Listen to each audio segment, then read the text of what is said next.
Welcome to the deep dive. Today, we are jumping headfirst into maybe the oldest fight in open source, the Linux desktop war, specifically GNOME versus KDE Plasma, looking at, 2025 and the big splash with Plasma 6. Right. And our goal here for you listening is really to get past the usual fan arguments. Which one's faster, prettier? No. We want to pull out the core ideas, the philosophies, the strengths, weaknesses, the real trade-offs based on what the sources are telling us. Exactly. And the key thing, the reason we're doing this now, is that the choice isn't really about speed anymore, not like it used to be. Both are actually incredibly fast now, especially on Wayland. Oh, absolutely. Wayland's made a huge difference. So the decision, it's become much more about how you work. What fits your style? Is it like laser focus or total control? It's a fascinating split, really. So let's dig into GNOME first. The sources paint it as this minimalist perfectionist. The whole idea is a super sleek, distraction-free workflow. It kind of pushes you towards using the keyboard, the overview. You know, desktop icons cluttering things up, no wild window layouts all over the place. It aims for elegance, smoothness, and its commitment to Wayland is, well, central to that. Better rendering, more stability, the whole package. Right, but that perfect vision, that simplicity, it costs something. Rigidity. GNOME definitely has this take it or leave it kind of feel. Exactly. If you want to fundamentally change how it looks or works, you're basically forced into using extensions. And here's the kicker, the real nugget from the analysis.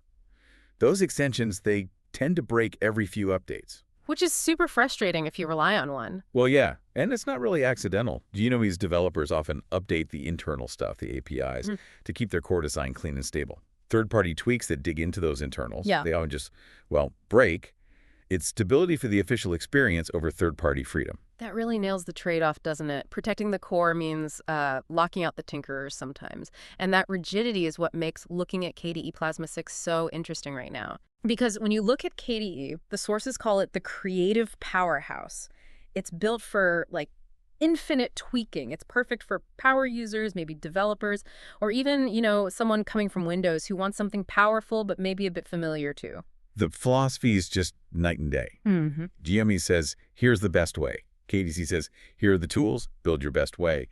And the level of control is, wow, it's almost overwhelming.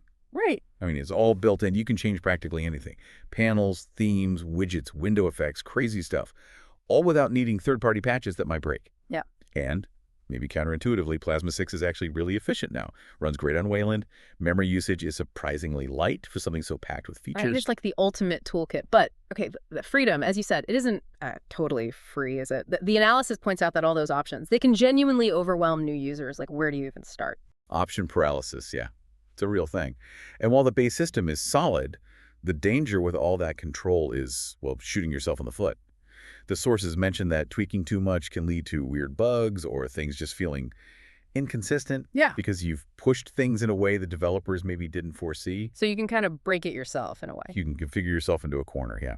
So connecting this back to 2025, the brutal truth here is that both GNTree and KDE Plasma are seriously good now. Really refined. The performance arguments are kind of dead, aren't they? Pretty much. They're both faster, they look better, they're more stable than they've ever been. So what's the final word for you, the listener? It really boils down to this. GNOME is built for focus, for simplicity, maybe for environments where consistency is key, like enterprise. KDE is built for maximum customization, for total control, for the individual user to shape their environment. Yeah, the choice says way more about how you like to work, what you prioritize, than about which one is objectively, quote-unquote, best. They serve different masters, different philosophies. Makes sense. So, maybe here's something to chew on after this deep dive. If the price of KDE's customization is that you might accidentally introduce inconsistency, and the price of GNOME's stability is its built-in rigidity, which of those constraints is easier for you to manage day to day? When you just need to get stuff done, which limitation matters more? Which trade-off fits your productive flow? That's a good question to end on. Something for everyone to think about.